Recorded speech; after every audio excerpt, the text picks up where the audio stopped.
Hi everyone, my name is Joni, and today I'm going to be guiding you through starting your planner, especially if you're feeling overwhelmed or anxious about cracking open a new planner and starting it for the first time. Even though I work for a planner company and have been using planners for years, it's still very intimidating to start using a new one and working through that overwhelming sense that I need to have my entire life figured out before I start. In this video, I'm going to be going over my top tips for setting intentions for your planner, how to build goal setting confidence, and how to create routines that will actually work for you and last throughout the entire year. All right, let's get into the video. It's easy to say just start, but when it comes to actually sitting down with a blank piece of paper, that can feel really intimidating. Mindset is everything when starting a new planner, and you want to start off on the right foot. So when it comes to taking the first step, it's helpful to understand where your anxiety or fears are coming from. Sit with those feelings without judgment and try to identify your fears. Some things that might come up are feeling like you aren't worthy of your dreams, needing to be in a focused space, but it's hard for you to set aside time, or maybe you feel scared that the planner you bought might not work for you. After looking into what might be blocking you, turn to what will excite and inspire you about your planner. Set your intentions for the space and remember that the blank canvas is an opportunity and not a challenge. Inspiration can be hard to draw out of nowhere, so I like to find planner inspiration and create a vision board for what I want my planner to look like and to do. This is something I actually did when I first started working for Passion Planner. I didn't know that I would be doing videos like these, and at first I was so scared that I wasn't qualified or good enough to be teaching people how to use their planner. But one day I just sat with my anxieties and then shifted my focus to all the things that could actually go right. Then I wrote down all the goals that I had for the videos that I wanted to create. 3 years later, here I am, and I am so proud that I took that intentional time to invest in myself. I really had to be intentional with noticing my fears and affirming myself, but the investment in myself has helped me just build confidence over time, and eventually those fears went away. It's totally normal to feel nervous or afraid to start something new, so remind yourself why it's worth it and give yourself grace to refine your mindset or skills over time versus expecting yourself to be perfect right away. I'm still reminding myself of this every single day, so it's definitely a practice that you just have to work at.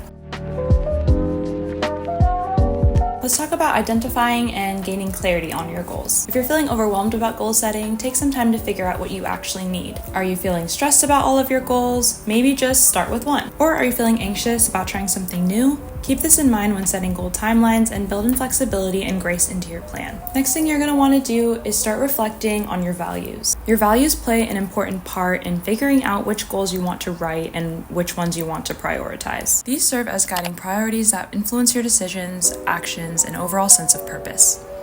Reflecting on and intentionally choosing your values can be a supportive tool for creating a life that feels fulfilling to you. I like to use the Passion Roadmap to set timelines to my goals. This roadmap is set up to focus on 3 months, 1 year, 3 years, and a lifetime. But if that feels overwhelming, remember you can always change the sections.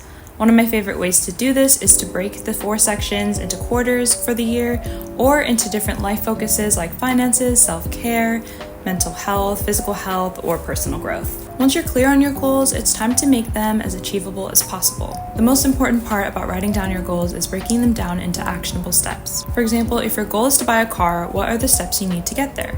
Saving money for the down payment, doing research on different cars and dealerships, improving your credit score, etc.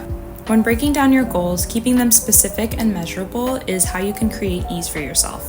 It's also important to keep yourself accountable and set a timeline for your goals. Add in notes to your planner or reminders on your phone or organization apps to check in on your goals every week or month. The best way to prioritize a task is to make time for it. Utilize the monthly and weekly calendars to block off time for these steps and make them part of your daily or weekly routines. The practice of reflecting on your goals regularly will help you stay accountable and reprioritize your tasks when things change or get completed. My first goal setting tip is to prioritize simplicity. It's really difficult to follow a planning routine when there are too many moving parts, so keeping it as simple as possible is going to help you in the long run. If creating a roadmap with a bunch of goals stresses you out, remember you can always skip that step. If you already know 1 or 2 things that you want to focus on for the year and don't want to feel overwhelmed by all the things that you could be doing, just go straight to breaking down the one goal you want to focus on right now. My next tip is to challenge the idea that you need to have the entire year planned out at once, because that's a lot to put on yourself, and I know it can be hard to kind of get out of that mindset, but when you take things a little bit more a day at a time or even a week at a time, it'll ease your mind so much more. If you're the kind of person that thrives off of having as much planned as possible down to the last detail and you want to plan out that whole year, that's great too. But if it feels daunting, start as small as you need to, even if it's just setting up the goals that you have for the week or the month. This is especially true if you're new to tackling long-term goals. Remember that it's always okay to start small. This can look like having one goal you want to achieve for the month, or working to create one habit at a time. Lastly, always know that you can change your mind about a goal, whether it be the process that you have for it, the deadline, the outcome, or if you even want to continue with the goal. Creating flexibility is going to be your best friend. Now that you have your goals broken down, it's time to add them into your planner and start creating your routines. A lot of people have expressed that creating a routine is one of the most challenging things about starting a planner, but hopefully after you've broken down your goals and kind of assess the things that you want to focus on, those steps should help you get started, at least in the direction that you want to go with your routines. When it comes to adding goals to your planner, focus on creating monthly objectives, weekly tasks, and daily actions. Keep these specific and measurable so that you can track your progress along the way. Being consistent can be a challenge, so making your planner a part of your routine is going to be crucial to accomplishing your goals. These are my tips for keeping up with your goals and creating a planner routine. First, set up a day of the week to plan. Whether it's the start, middle, or end of the week, having a consistent day will help develop a habit of weekly planning. Next tip is having alarms or notifications on your phone to remind you to plan or check off your list throughout the day. This helps me a lot because I always lose track of time, so having this alarm will remind me to be mindful and celebrate what I've accomplished so far.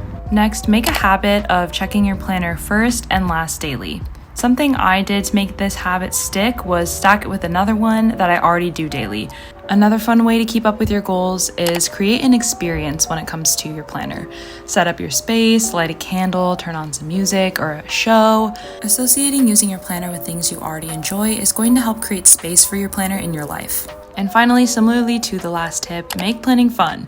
Use accessories that make you excited to use your planner, like markers, stickers, photos, etc. Remember that you don't need to decorate your planner though if that's what doesn't excite you or makes you feel even more nervous about starting, but this is just something I like to do to kind of make an activity out of it. Don't forget to reflect and be flexible with your style and your routines. Change your routine as needed and continue to create flexibility with yourself to avoid planner guilt. I hope this video helped you feel a little bit less anxious about starting your new planner for the year. If there's 3 things I want you to take away from this video, it's 1, don't let fear hold you back from using your planner. 2, create goals that prioritize simplicity, give yourself flexibility, and align with your values. And 3, how to create a simple routine based on your goals. Remember that your planner is ultimately a safe space for you to dream big and follow your inner compass. Using a planner is a personal journey, and there's no one-size-fits-all approach to starting it. We would love to hear your planner experiences and tips, so please feel free to share those in the comments below. I'll see you next time. Bye!